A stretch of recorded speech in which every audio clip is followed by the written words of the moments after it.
রিমান্ডে প্রশ্ন করলে হাসেন সাবেক আইনমন্ত্রী আনিসুল হক।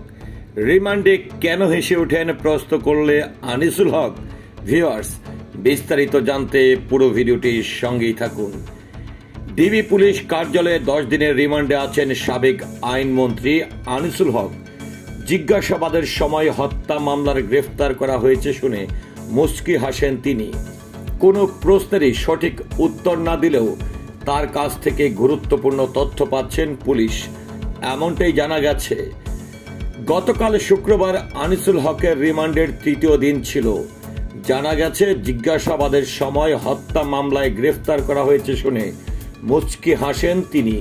এই সময় সুপ্রিম কোর্টের অবস্থা জানতে চেয়েছেন তদন্ত কর্মকর্তাদের কাছে। কারা নতুন করে বিচারক হিসাবে নিয়োগ পেলেন সেই বিষয়ে জানতে চান আনিসুল হক। জিজ্ঞাসাবাদে একেবারে স্বাভাবিক ছিলেন তিনি। পুলিশের কোনো প্রশ্নের উত্তরই দেননি সাবেক এই আইনমন্ত্রী। প্রশ্ন করা হলে শুধু হেসেছেন। ডিএমপি নিউ মার্কেট থানায় দায়ের হওয়া হকার শাহজাহান আলী হত্যা মামলায় মঙ্গলবার গ্রেফতার করা হয় সালমান এফ রহমান এবং আনিসুল হককে। বুধবার তাদের আদালতে হাজির করে 10 দিনের রিমান্ড নেয় পুলিশ। তারা এখন ডিবি হেফাজতে আছেন। যে মামলায় তারা রিমান্ডে আছেন এই মামলায় কোনো আসামির নাম নেই, তবে অজ্ঞাতনামা হিসাবে বিএনপি ও জামায়াত শিবির নেতাকর্মীদের আসামি করা হয়েছে।